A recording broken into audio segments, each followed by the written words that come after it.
Yes, expecting a huge wave of adoption. No, I don't think anyone can copy Sailor at this point. Bitcoin is on the map. It's on the radar for CFOs of publicly traded companies around the country and around the world. Most people can't explain that. And it's similar to money, right?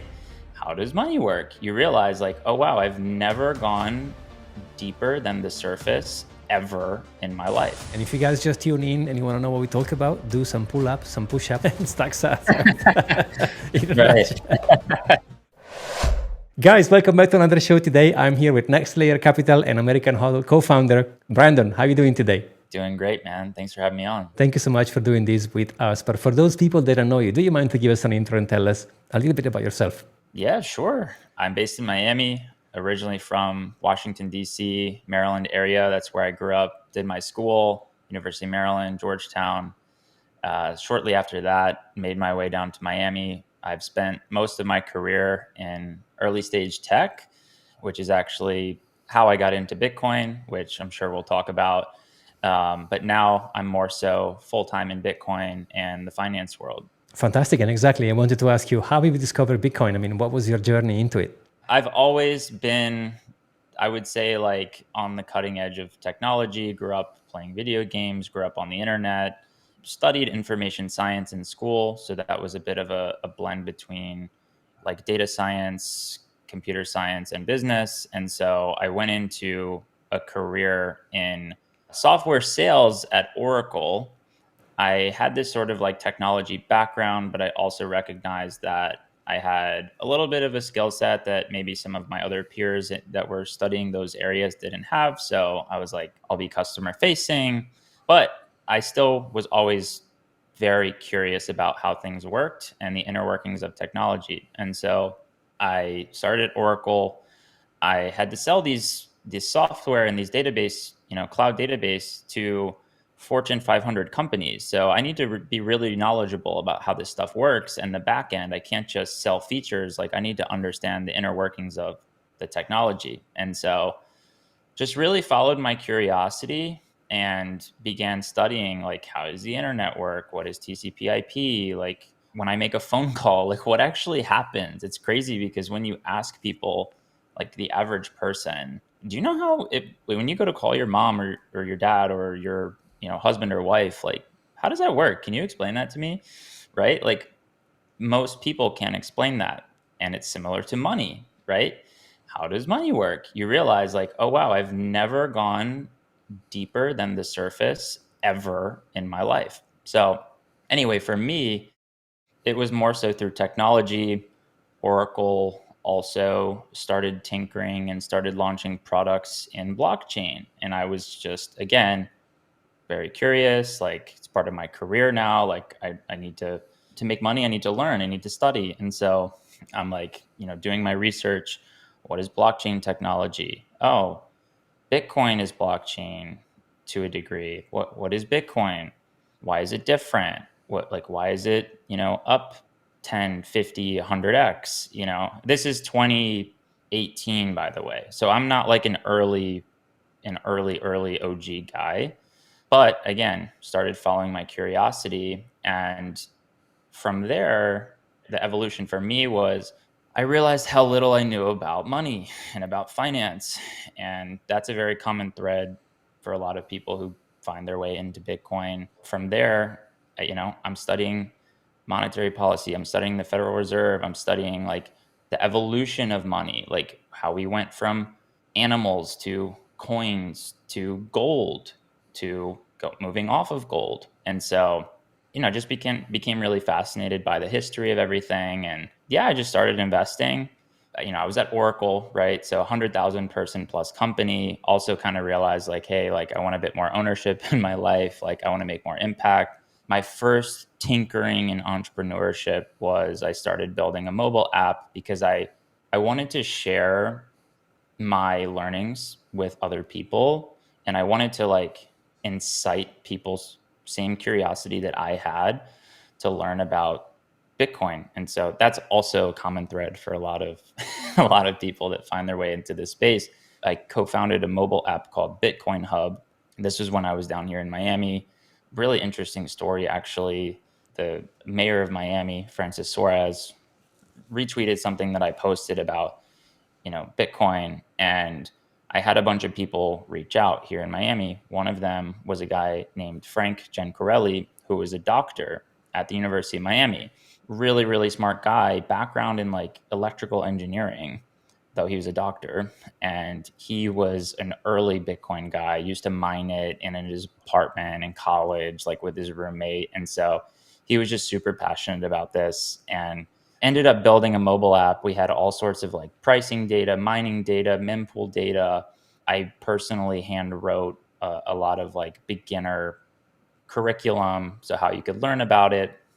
Did that for a little while, and then I went on to work at a company called QuickNode, which ran global node infrastructure.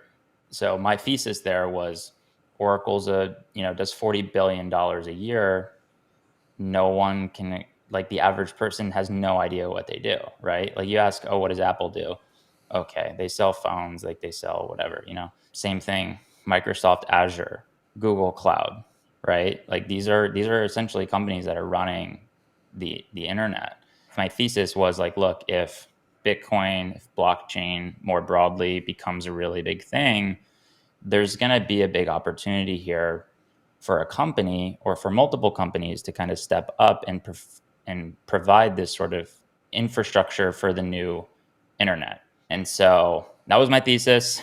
I ended up meeting the co-founders of this company called QuickNode, which came out of YC, which is a popular, startup incubator. I joined as their first go-to-market and sales hire back in 2020.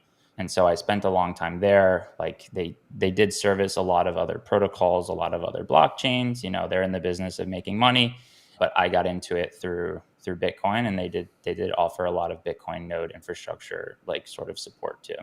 So long-winded answer, but I spent a bit of years there, and then I joined NextLayer. We started forming that late last year, so late 2024. We sort of saw this Bitcoin treasury wave coming a little bit before it became super popular. And so that way, when it did become popular, we were already ready. Like, we were already formed. We were already ready to go.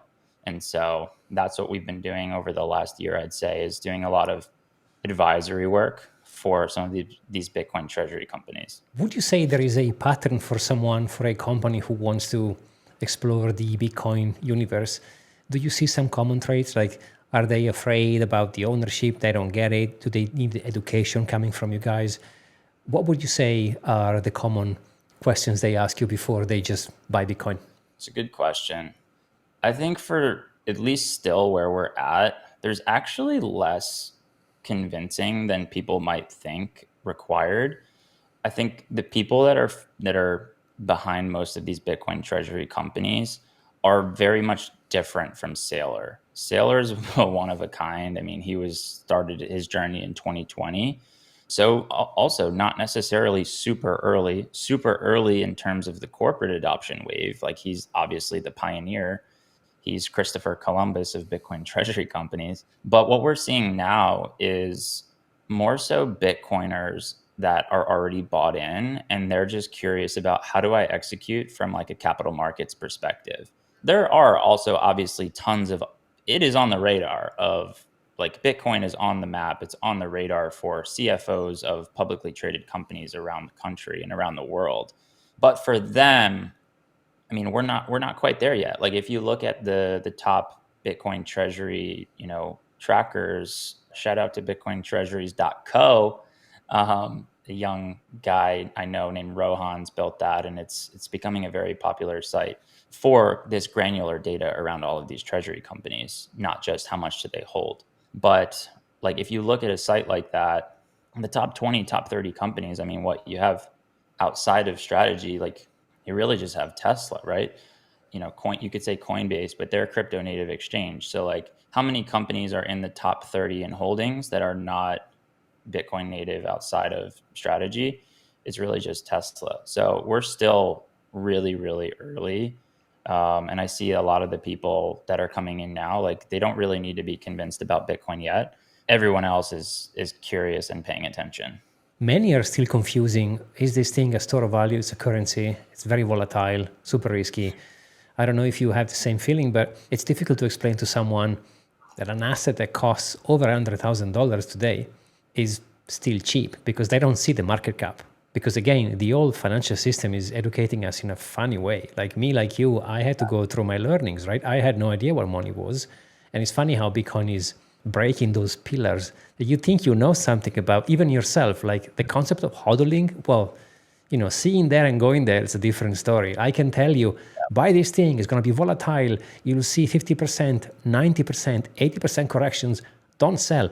Yeah, sure, I'll do it. Then when you do it and you see your portfolio, I don't think we will see ever a 90% correction, but I did experience those. And many people freaked out because, you panic, you want to sell.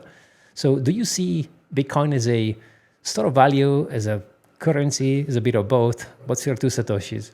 Definitely store value. I think it over time we'll see more adoption of the Lightning Network. We're a little bit ways away, I think. But look, until there's a better place to put your money, which I don't see happening anytime soon, there's just not much sense in using it as a currency, even if you could. Eventually, when we are on a Bitcoin standard, when more people hold Bitcoin than they do fiat, we'll start to see more adoption of Bitcoin for, as a medium of exchange and as a currency. But until then, quite frankly, if you have an asset that you're sitting on that's appreciating at a 30 to 40% CAGR, like it just doesn't even make sense to think about. Hypothetically, it's a fun exercise, but for most people, it's like, this is a savings technology. Like, just don't touch it. Don't try to trade it. Don't touch it. Don't spend it.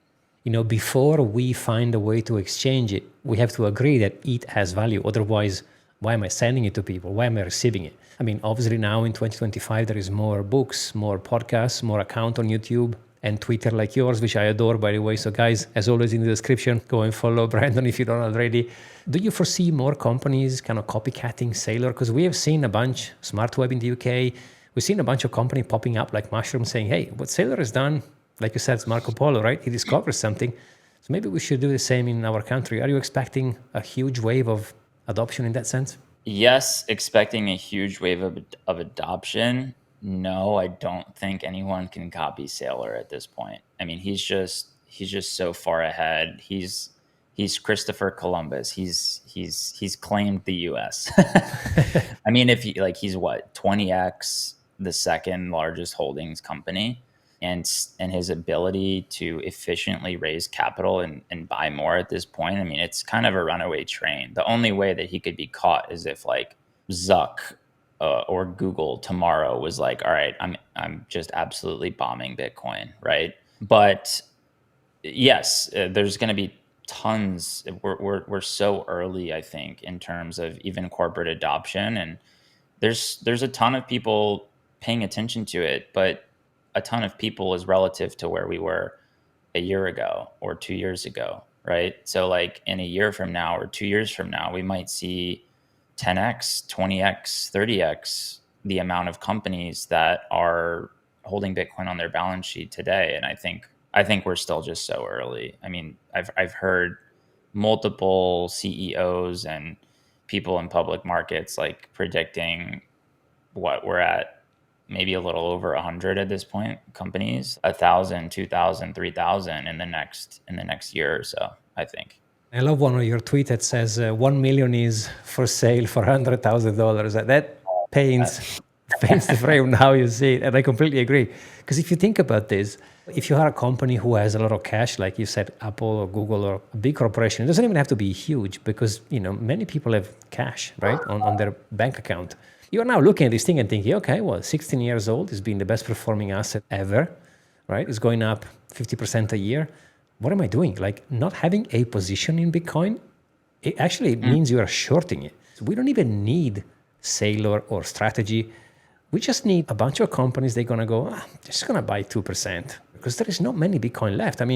We've seen a bunch of OG selling on this cycle, which make perfectly sense. Like if you had 10,000 Bitcoin you bought in 2013 or 2015, You want to sell a few thousand, why not, right? So I don't know if you agree with me here, but I'm expecting at some point a slap of a supply shock, which is going to push the whole market. Yeah. I mean, look, my background is not in macroeconomics or finance, but been around both for a while. And I think, it took us 16 years to hit 100K.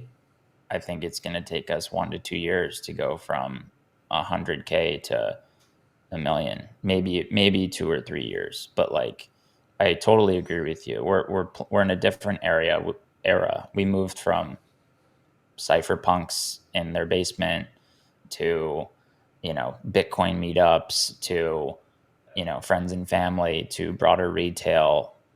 Now we're in the BlackRock and MicroStrategy era, right? And it's only going to ramp up faster from here because the positions these guys are taking are just, I mean, they're just huge. Do you think this is going to break the 4-year cycles, or have we broken already the cycles? Yeah, I think so. And just to go back to your comment really quickly about, being a CFO at a top, a Fortune 500 company, like I do think that at this point, you're being financially irresponsible if, some could make the argument that you're being financially irresponsible if you don't have some percentage of your balance sheet allocated to Bitcoin. I would believe that to be true, but you're definitely 100% financially irresponsible if you don't at least have an opinion on Bitcoin and why you do or don't hold it. And there's still a ton that don't have an opinion. They're kind of, and maybe the opinion is they don't know enough about it. Well, you got to do your homework. To answer your most recent question, yeah, I think personally the era of 70-80% drawdowns is over. I mean, that would mean for us now to go back down to what, 30K, like 30, 40K. Like, I think if we touch 99, like that thing's shooting up, like things getting swallowed up at this point where we're at. So I think it's going to look different. I do. I mean, not that we're not going to experience any sort of volatility. We most certainly will. I just don't think it's going to be as extreme as, past cycles that we've seen. I agree. I mean, it feels like we are going, which happens to all the assets. If you look at gold, when they launched the ETF, ever since gold price action changed and it became quote unquote boring, right? I have a feeling that we will see more frequent corrections, but smaller, maybe 25, 30%, which is still a hell of a lot. Like if you are used to the S&P or any other asset, a 30% is going to make you want to vomit, right? Totally. It's really difficult to say what's going to happen next, but it's definitely interesting. And now I would like to ask you, because of course you are based in the US, and Trump maybe has changed the whole thing. He's opening a ton of doors and he appointed some people. They are indeed bullish on Bitcoin specifically and maybe other tokens, but clear the road, making legislations, and also taking off the stigma.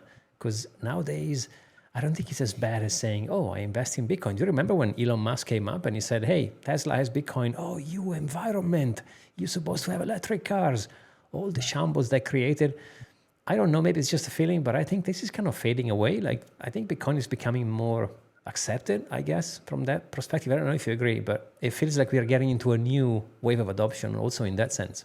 Totally. And look, I've always been of the opinion that, not to get into personal politics, I mean, I think being a Bitcoiner, the cool thing about being a Bitcoiner is it really makes you question everything. Like, you don't take anything at face value.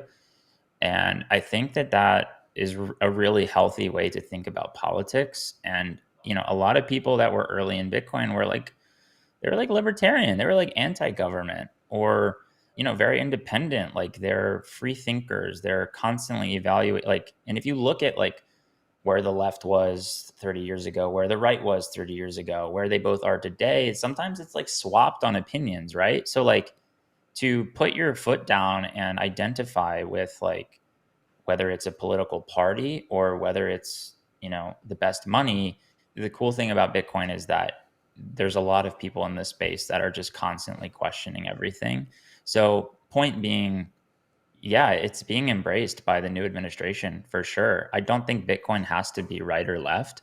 I'm obviously in full support of everything that's going on with, Trump and the new administration and all the people that he's put into place to, again, like, be curious and learn about this technology. I think it's the same thing that we said for these Fortune 500 CFOs. Like, you're being financially irresponsible if you're not at the very least learning or poking around and being curious. And so I think the willingness of the new administration to do that has led to a ton of progress in a really short amount of time. And there's a lot of, like, already regulatory change that, has been implemented, and a lot that's coming that's really going to open up doors for Bitcoin, for stable coins, and even other emerging technologies like AI. So I agree. It definitely was.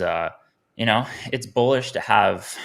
I think entrepreneurship is amazing. I think capitalism is amazing, and I think that being willing to embrace new technologies, it goes hand in hand with those things. So 100%. There's been a lot opened up in the last year.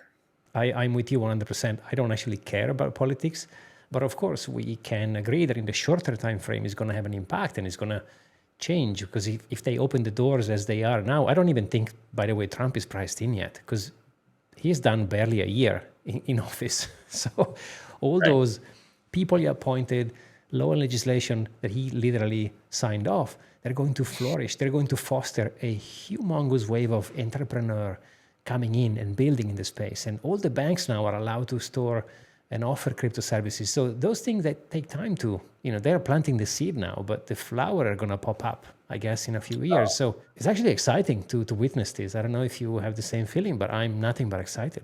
No, it's super exciting. And I think that's absolutely the right opinion. I mean, this stuff takes time. Everyone wants tomorrow. I will say, admittedly, I think everything that's happening right now, most people who've been in this space for a long time, especially people who have been in this space, even longer than myself, like people like you, 2013 through 17, like, I think we're ahead of schedule. It feels like in terms of the adoption that we've seen, from an institutional and corporate level. And so I think everyone's super happy with where we're at. But that said, it still took 16 years, right?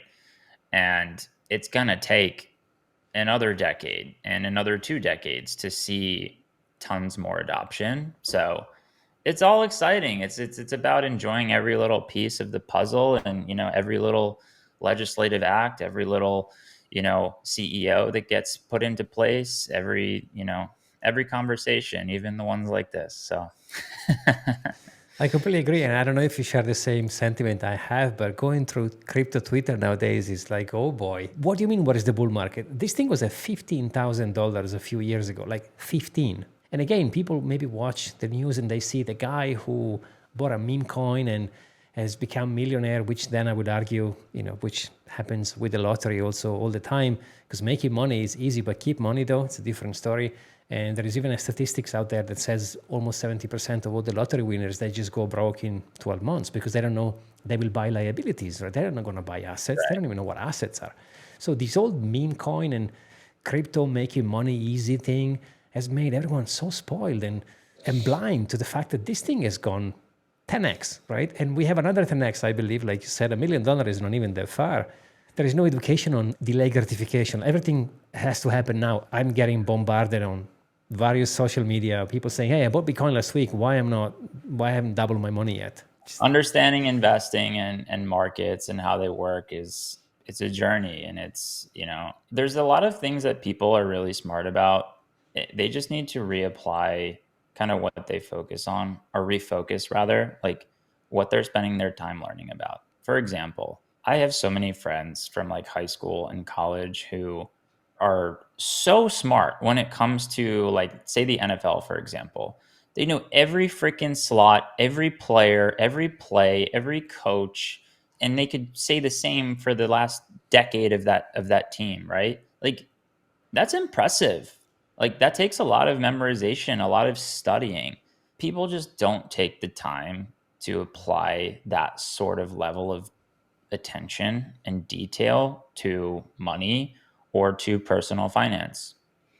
If they don't, it's a personal choice. But if they really want to win and they really want to, build abundance and build wealth, I truly believe that it's not that hard. There are fundamentals and there are patterns and especially there are really smart people out there that are just sharing their opinion in 2025 on Twitter and on YouTube. Like it's really insane. So I think, yes, everyone wants it tomorrow. I think that's the biggest factor and that blocks a lot of people. So they resort to short term, get rich quick sort of schemes. But if you want to build wealth, it's a long term game. Like you said, otherwise, you're just going to lose it anyway. Even if you get lucky, you're one of the few that gets lucky on one of those quicker paths. Like, if you don't understand how the world works, how money works, how investing works, how market cycles work, like you're going to get wrecked in the long term anyway.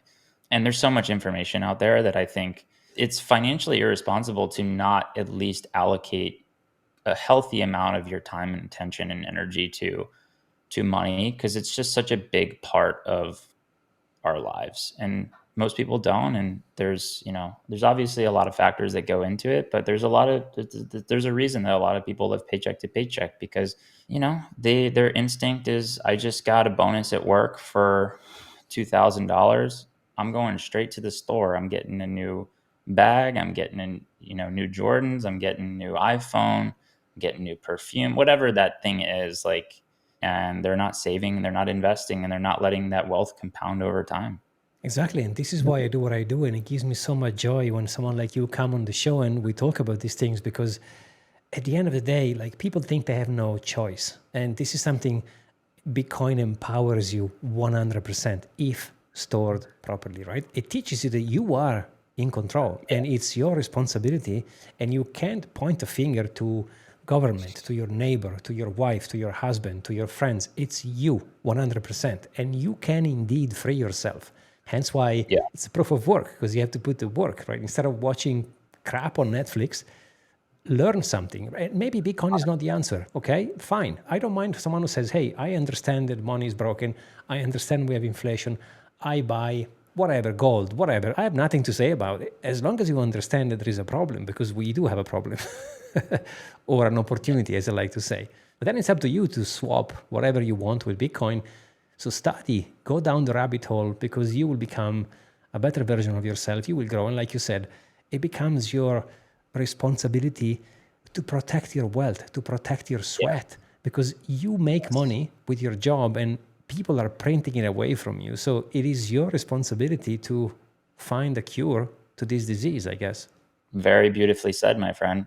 I'm super passionate about financial literacy. I think, for me, Bitcoin's obviously a big part of that, but I grew up with a single mom who was really smart, who worked a lot, got home late, and she didn't make that much money. And I always wondered, like, sure, could she have had aspirations to like level up and all that stuff, which she didn't necessarily, but even still, I was just always so curious about, like, how is wealth built? What does financial abundance look like? I didn't have it growing up. No, I didn't grow up super poor or anything, but like we definitely didn't have a lot. We couldn't just fly out on vacation. We couldn't just go out to eat all the time. And so I think growing up in an environment too where that's your reality should be a wake up for when you do become an adult and you have, a family of your own, or whether you do or don't yet, it's still your responsibility to be financially literate. And I would say, especially if you have dependents, your wife works or not, but like, especially your kids, it's not just your life that you're taking care of at that point. It's your family and your future grandkids and your legacy. So 100%. There is no excuse. Like, I grew up in a village which had nothing. There was like barely 10,000 people in there, and I was disconnected from everything. It was literally into a valley, right? But nowadays you can go on the so-called internet and you can tune in some interesting conversation. The 5 people you spend most time with, your salary is an average of those 5, right? If you have 5 friends, they eat junk food and they are broke and they smoke weed, and I'm not judging any of those categories, by the way, whatsoever, you will most likely are going to be overweight, smoking weed and playing video games, which is totally fine if that's what you want to do. But if you want to be Yeah. fit and financial free, Well, you need to find people that have the same interest. Otherwise, you'll end up like the five you spend time with. 100%. There are two things that I think are so important when it comes to kind of what you're talking about right now. One is just a general excitement for the future.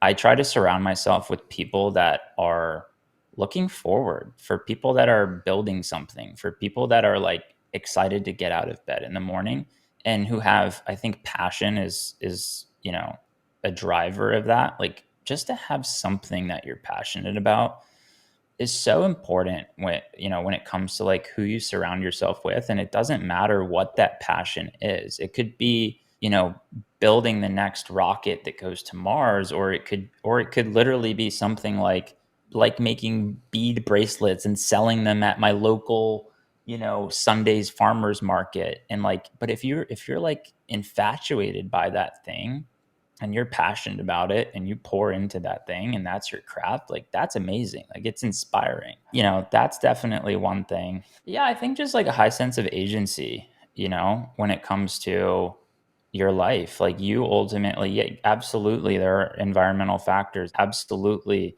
Like there are, unfortunately health things that come into play for some people. But like at the end of the day, you are who you are where you are, and it's on you to better yourself. And high agency people understand that and they take full accountability of who they are, what their future will look like, and they own that, even if it's something that is like 99% out of their control.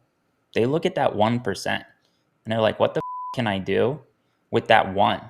Because that's the thing that I can change. Those are really like just surrounding yourself with people that have that mindset instead of like, oh, the world sucks, or oh, this president sucks, or oh, my job sucks, right? It's so like it's draining. It's exhausting. Like you don't want to be around people like that. And if you're like that, you can change too. You just have to understand that like the world is malleable. Your environment is malleable and your future is malleable, and it's up to you to take control over it. So anyway, these are things I'm super passionate about. I love talking about, and it's very relevant for personal finance and just personal development in general. The journey you started to change yourself financially, one day when you will reach that freedom, you will remember the best time was the grinding towards freedom, right? Yeah. So those are all pieces that we need. And that's why I do what I do, like I said, because I have people like you coming on the show and we can help people to free themselves. Because at the end of the day, it's all about how much money you make and how much money you spend. That's it. It's math, right? So this Yeah. much is coming in, this much is coming out. Okay. Sometimes I have people commenting, oh, but I'm broke anyway. Okay, well, you can change that mindset and say, okay, why am I broke in the first place? That's why I'm Yeah. such a big fan of Bitcoin, because Bitcoin is a tool into a toolkit. It's my favorite tool, but like I said, it doesn't have to be anyone's tool. It's the one that I like the most. Was going to show you that you can be independent, you can be a bank, you can be in charge. For a lot of people who are new to it, it sounds a little nuts. Like, I'm not gonna lie. If you're an outsider and you're like, oh, this guy's claiming that like Bitcoin is a personal development tool, that's a little bit much. He's just wants us to buy and pump his bags, right? But it's like, man, if you've been in this space for a while, you resonate with that. Like, you know what that means. You know what self-sovereignty and ownership means. And Bitcoin is absolutely a tool for, I would say, like waking people up to that. And most people are asleep. Whenever you enter into the Bitcoin rabbit hole, that's my opinion. That's what happened to me in my experience. First, it changed me mentally, right? Because you understand ownership and all these things we just discussed. But also, you want to live longer because you want to see your wealth growing. So you then become more healthy in what you eat. You want to move, you want to become fitter because then your body becomes also in place. So it doesn't only change you mentally, but also, at least for me, it kind of took me to a place where, okay, now I need to take care of my body because I want to live longer. Personal development itself is a bit addicting because most people just need to see, and this is a common thing amongst personal trainers, right? But it applies to everything. But most people just need to see like this much progress in order to get motivated, because then they're able to associate like, oh, that action I took actually resulted in this. And so now they're just much more mentally willing to dig in and live out that process, and they get excited about seeing those next results compound. Very applicable to investing, right? Like, oh, I started with a little, but wait, that turned into this. And oh, now it's that. Oh man, now I'm building wealth here. Like, this is addicting. I'm not getting this $30 like, Five Guys DoorDash. I'm going to make pasta that's in my third pantry cabinet that I never go into, right? Like, those are the little things that definitely compound and that are addicting and fun to watch, not just yourself, but once you start to witness the people around you go through that journey too, really fun for sure. And if you guys just tune in and you want to know what we talk about, do some pull-ups, some push-ups, and stack sats. Right. Brandon, man, it's been an absolute pleasure. Thank you so much. Hopefully you can come back. We can do part 2. I really enjoyed talking to you. Thank you. No, man, this was awesome. Thanks so much for having me on. This was a ton of fun. Guys, as always, please take 5 seconds, go and check Brandon's Twitter account if you're not following him already. He's one of my favorite accounts. And yeah, thank you so much for watching, and we'll see you on the next one.